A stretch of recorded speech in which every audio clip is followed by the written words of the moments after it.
People used to live here. They worked here. They built families here. They imagined futures here.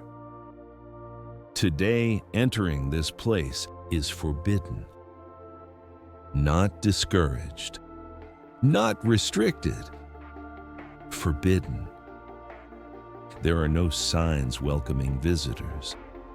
No explanations at the entrance. Only absence. And this is not the only place on Earth. Humans are no longer allowed to enter. When access to a place is permanently denied, it usually means something irreversible has happened. These bans are not temporary safety measures. They are not warnings. They exist because human presence became too dangerous, too destructive, or too consequential to allow. Sometimes we leave because we failed.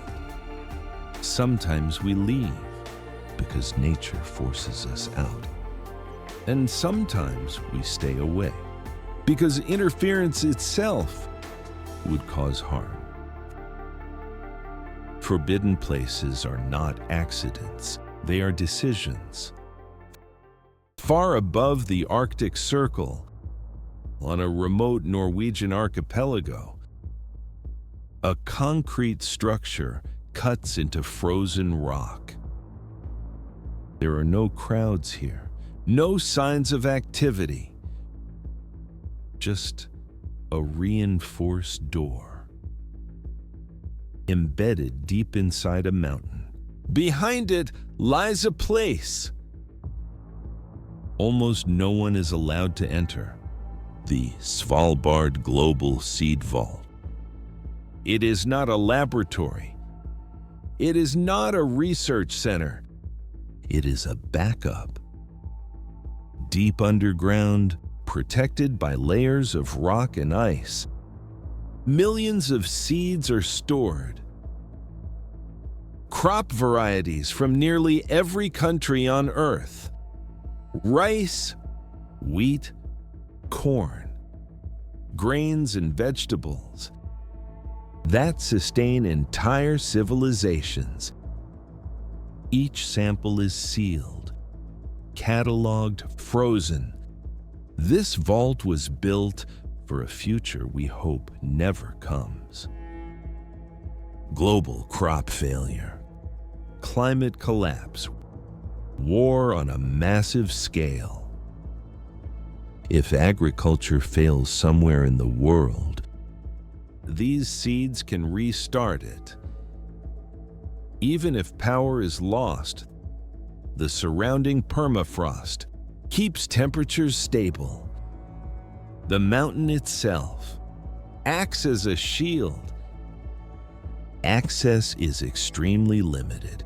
Most people will never step inside. Not because they are untrusted, but because presence itself introduces risk. One contamination event, one mistake, and humanity's insurance policy could be compromised. This is a forbidden place, not built to exclude us, but to outlive us. Svalbard is closed to preserve life. Other places are closed because life could no longer remain. In 1986, an explosion at the Chernobyl nuclear power plant changed an entire region forever. Radioactive material was released into the atmosphere and carried by wind and rain. Within days, more than 100,000 people were evacuated. Entire cities emptied almost overnight. Apartments were abandoned, with personal belongings still inside. Schools closed. Hospitals shut down. An exclusion zone was created, a place humans were no longer allowed to live. Radiation contaminated the soil, the water, and the air. Unlike fire or flood, there was no visible boundary. The danger was invisible. Decades later, large parts of the zone remain unsafe. Humans can enter briefly, with protective equipment, with strict time limits. But permanent return is forbidden. Chernobyl is not closed to protect the future. It is closed because the past still lingers. Nature returned, animals adapted, forests reclaimed streets. But human life did not. Svalbard exists because we learned from places like Chernobyl. One was built to preserve life before disaster. The other was abandoned after disaster made return impossible. Both are forbidden for very different reasons. In the Bay of Bengal lies North Sentinel Island. From above, it appears untouched. A small island, covered in dense jungle and surrounded by coral reefs. But this is one of the most restricted places on Earth.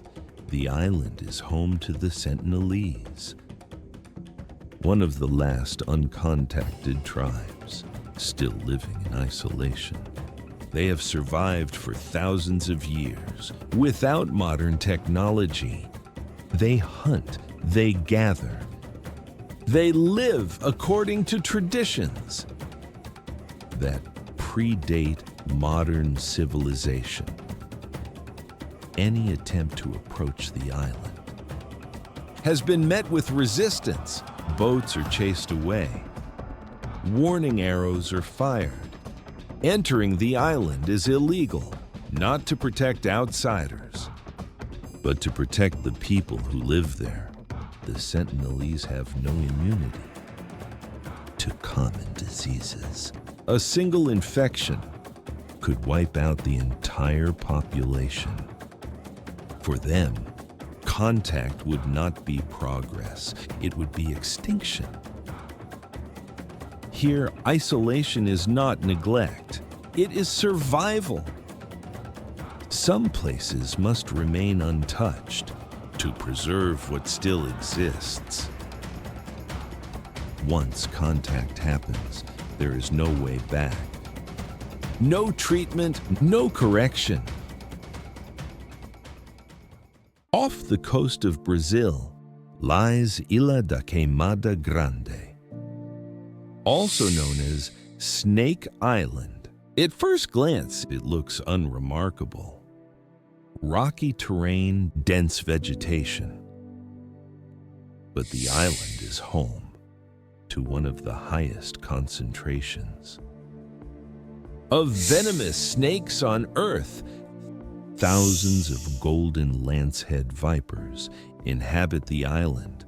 They evolved in isolation with no natural predators. Their venom is powerful enough to kill within minutes. There is no infrastructure, no medical support, no reliable evacuation. Even trained professionals face extreme risk. Access is strictly forbidden without special government permission. Here, the danger cannot be managed. Nature itself closes the door. In the Nevada desert lies one of the most famous restricted locations on Earth, Area 51. For decades, its existence was officially denied. There are no signs marking its entrance, no public explanations. Roads leading toward it are guarded. Airspace above it is permanently restricted. Trespassing is illegal and met with immediate response. Area 51 is not forbidden because entering it would kill you.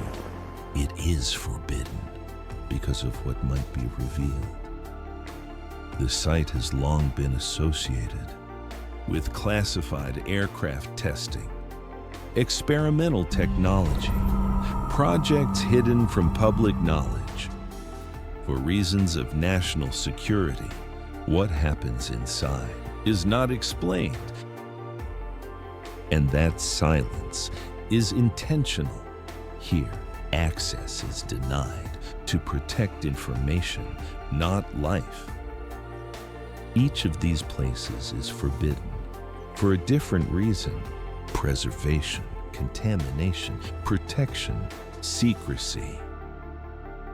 But all of them mark a boundary, a point where curiosity is no longer allowed to decide, where responsibility overrides access. Svalbard was built because we finally understood something: that not everything should be explored, that some things must be protected from ourselves. The most forbidden places on Earth are not always the most dangerous. Sometimes they are the most important. They remind us that progress is not just about reaching further. Sometimes it is about knowing when to step back.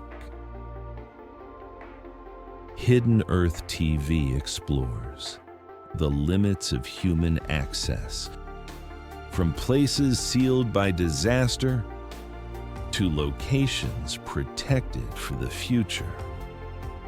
If you want to discover more parts of our planet that exist beyond human reach, subscribe to Hidden Earth TV